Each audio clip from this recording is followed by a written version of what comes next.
In any walk of life, people make mistakes when they're at work. It's what makes them human. Believe it or not, actors are humans too. Even the actors playing superheroes are prone to making mistakes, and those mistakes can often come at the most unfortunate of times, which actually makes them funnier to see. In this video, we'll look at 10 funny bloopers from serious Marvel movie scenes.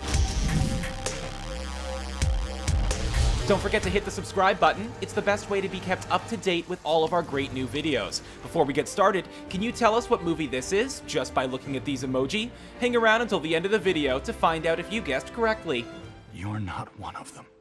Kurt Russell, Guardians of the Galaxy Volume 2. Before he turned out to be an even bigger jackass than we were led to believe from what Yondu said about him in the first Guardians of the Galaxy movie, the coming together of Kurt Russell's ego with his son, Chris Pratt's Star-Lord, was initially quite heartwarming. However, during one of their early bonding sessions by a campfire in 2017's Guardians of the Galaxy Volume 2, Ego was talking up Star-Lord's achievements and sounding extremely proud of his son, when Russell made an error that somewhat ruined the moment. He was explaining that, even where he was from the beyond the edge of the known universe, everyone had heard of Star-Lord because of how he managed to hold an Infinity Stone in his bare hands and save the universe from Ronan the Accuser. However, Russell mistakenly referred to Star-Lord as Star Wars. We've heard tell of the man they call Star Wars. We've heard of the... Yeah, Star Wars. He's all... Something he apparently did on several occasions during the filming of the movie. When you're trying to get the point across that everyone has heard of somebody, it's safe to say that you're not exactly helping your argument when you don't even know his name yourself. Still, it's Kurt Russell. We'd happily let that guy get away with pretty much anything. Scarlett Johansson, Captain America Civil War. When it comes to making comic book movies, a lot of stunt performers are obviously used in certain scenes, but the actors playing the superheroes in said movies often have to learn certain skills too, and that can include the handling of weapons, because a lot of superheroes use them. Captain America has his shield, Wonder Woman has her lasso, Batman has his batarangs, Thor has his hammer, Hawkeye has his bow and trick arrows, Blade has his sword, and Black Widow has her electroshock baton.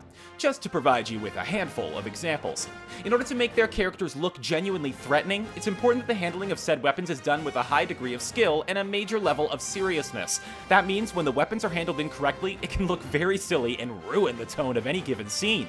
In 2016's Captain America Civil War, when Black Widow was part of Tony Stark's pro-Sokovia Accords team, Scarlett Johansson was trying to look deadly when pulling out her batons in preparation for a fight, but it all went horribly wrong for her. It ended up looking very goofy, but at least Miss Johansson saw the funny side of her mistake. You entered the astral dimension. What? Tilda Swinton, Doctor Strange. 2016's brilliant Doctor Strange movie saw the titular character, Benedict Cumberbatch's Stephen Strange, desperately seeking out the help of Tilda Swinton's all-powerful sorceress character, the Ancient One. He required her assistance in his attempts to fully regain the use of his hands, which were, of course, the tools of his trade as a neurosurgeon, after they were badly damaged in a high-speed car accident in New York. Upon finding the Ancient One in Kamar Taj, Strange inadvertently became embroiled in a war between two factions of masters of the mystic arts. In one scene in the movie, following a brutal battle that saw Strange, the Ancient One, and Karl Mordo facing off against Caecilius and his zealots, Swinton's character attempted to give Strange a lecture on various matters, including that of his large inflated ego. It was quite a wordy lecture, which resulted in Swinton forgetting her lines and babbling a load of absolute nonsense, before she finally gave up completely and resorted to swearing. But every miracle, every medical miracle, perpetuated the illusion that inflated your ego, perpetuated the delusion that you can it. What do I say? It's hilarious seeing an Oscar-winning actress and consummate professional like Swinton getting so worked up that she says the F word. I'm pretty sure we can all relate to that, however. Am I right, or am I right, viewers? The things that are about to come to light, people might just need a little old-fashioned. Clark Gregg, The Avengers. The violent and brutal death of Clark Gregg's character, S.H.I.E.L.D. agent Phil Coulson, in 2012's The Avengers was, without a doubt, one of the saddest moments in comic book movie history. Loki killed him by tricking him into thinking the Loki he was looking at was real, when it was really just an illusion, then coming up behind him and sticking the sharp end of his scepter through his torso. It was the movie's defining moment, as it brought the otherwise divided titular team together in order for them to avenge Coulson's death and save the Earth. Of course, his death would later be revealed to be a sham, scam, as he was resurrected to be the main star of television's Agents of S.H.I.E.L.D. But that's another story. The fact is, it was indeed a sad and serious moment that saw a very likable and popular character mortally wounded, but that didn't prevent a pretty funny blooper from coming out of it. In one attempted take, as Gregg fell to the ground, his leg appeared to kick out involuntarily, which didn't look right at all in the context of the scene. That resulted in Gregg swearing, getting up, and insisting the scene be shot again. Cobie Smulders, Captain America the Winter Soldier. 2014's Captain America the Winter Soldier isn't just a great comic book movie, it's just a great movie, period. It's a political espionage thriller as good as any movie that's been given that label in the past, but with comic book movie characters in it. The plot sees the evil Hydra organization infiltrating the heroic S.H.I.E.L.D. organization and attempting to execute a plan that would see millions of potential threats to their evil empire killed mercilessly by 3 helicarriers linked to spy satellites. The likes of Captain America, Black Widow, Falcon, Nick Fury, and Rhea Hill join forces to put a stop to that plan by infiltrating all 3 helicopters and replacing the targeting equipment with that of their own. While explaining the plan, Cobie Smulders, who was playing the aforementioned Maria Hill in the movie, did something that is considered to be an absolute no-no in the world of movie making. She looked directly into the camera. I need to link all 3 carriers for this to work. I got confused with my eyeline. I think I looked directly into camera. I don't care.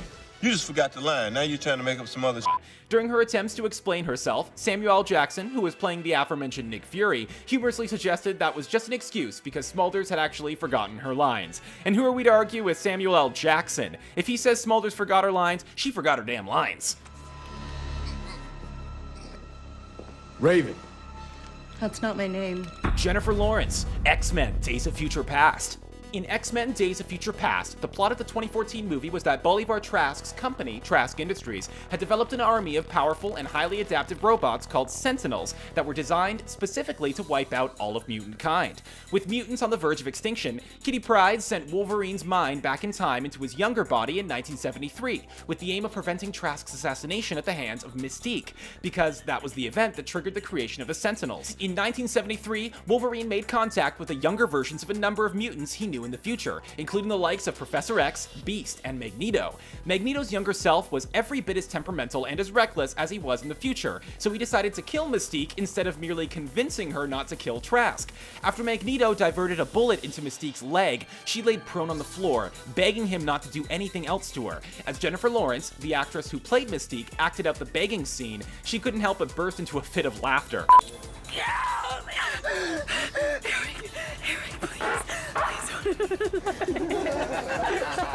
Talk about laughing in the face of death, Jennifer. Peter.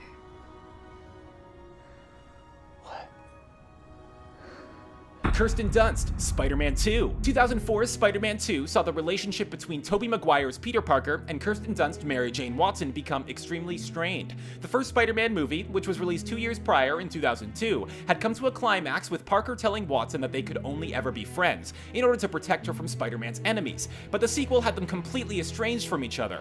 Peter Park did attempt to reconcile quite early in the movie, after watching one of Mary Jane's plays, but by that time she had already got engaged to another man, astronaut John Jameson, who was the son of the Daily Bugle's editor-in-chief, J. Jonah Jameson, and it seemed like Parker had no hope in hell of talking her out of it. After Parker's failed attempt at rekindling his romance with Mary Jane, she flagged the cab and reiterated that she was getting married, but the cab drove past her, giving us another blooper for our list. Of course, later in the movie, after Mary Jane had discovered that Peter Parker was actually Spider-Man and understood his reasons for initially rejecting her, she left Jameson at the altar, and the two went on to end up together in the third movie. Loki. Go. I will look after her. Chris Hemsworth, Thor: The Dark World. As far as Marvel movies go, especially those set in the usually brilliant Marvel Cinematic Universe franchise, Thor: The Dark World was pretty damn terrible. With that in mind, we may as well squeeze as much enjoyment out of it as we possibly can, even if that's in the form of a blooper. The movie saw the onset of a cosmic event called the Convergence, during which the 9 realms came into alignment with each other and the boundaries between them became blurred. Natalie Portman's Jane Foster found herself between worlds during the Convergence, which resulted in Idris Elba's Heimdall being unable to locate her. When Chris Hemsworth's Thor, the movie's titular Asgardian hero, was attempting to explain the intricate details of the event to Foster, something very funny happened. Well, I believe you are and you weren't. A lady who appeared to be Hemsworth's assistant appeared on camera with a coffee and a plastic bag full of goodies. The poor lady didn't realize that Hemsworth and Portman were in the middle of filming. She laughed her error off, and Hemsworth certainly seemed to see the funny side of the incident. We're not sure director Alan Taylor would have felt the same way about it, however, but it was definitely hilarious nonetheless. We moved the humans around like pawns. Parker Posey played Trinity. You don't see too many serious moments in any movie Ryan Reynolds is starring in, especially when you're talking about the movie in which he played the far from serious Hannibal King. But it really doesn't get more serious than wanting to rip his heart out, because that's what one character in 2004's awful Blade Trinity movie wanted to do to him. We are, of course, referring to the delightfully ruthless Danica Talos, a vampire who was played by Parker Posey. In the movie, it was Talos who had changed King into a vampire prior to the retrovirus curing him of his vampirism, and she really wasn't happy about the fact that he was now spending his time actively hunting her kind as a member of the Night Stalkers team. In this particular scene, Talos was telling her vampire allies that she wished she had ripped King's heart out when she had the chance to earlier, but the take was cut short because her neck made a cracking sound. Hannibal King. I should have ripped his heart out when I had the chance. Can I do it again? I heard my neck crack. Posey asked for the opportunity to do the scene again because she heard it crack, but it was so loud that the crack was actually caught on a microphone. We all heard it, Parker. I've seen things in this house I've never spoken of. John Paxton, Spider-Man 3. Since the first movie in Sam Raimi's Spider-Man trilogy in 2002, James Franco's Harry Osborn blamed the titular hero for his father's death. Norman Osborn, otherwise known as the Green Goblin in the franchise, was killed during a confrontation with the Webbed Wonder, but it was his own doing. When he tried to kill Spidey, the hero jumped out of the way of Osborn's Goblin glider, which resulted in it hitting Osborn himself and piercing his body. In the absence of any knowledge about what really happened, Harry pursued Spider-Man, eventually wearing his father's Green Goblin equipment and becoming the new Goblin in order to do so. He was finally convinced that Spidey wasn't responsible for his father's death, when his butler, Bernard Houseman, played by the late John Paxton, explained to him that the wound on his father's body did indeed come from his own glider, and that he died of his own doing. Paxton, however, couldn't seem to get his words right. The blade that pierced his body came from his gilder. Okay, his glider, that's right, glider. That's right. All right, here we go again. First of all, he called his glider a gilder, and then he said it pierced his heart, when he should have said it pierced his body. The veteran actor found his own errors funny, though, which was very charming to see. And that brings us to the end of our list. Did you enjoy those bloopers? Let us know in the comment section below, and don't forget to like, share, and subscribe for more great videos like this one. And the answer to the emoji quiz is... we hope you had fun guessing. Bye for now.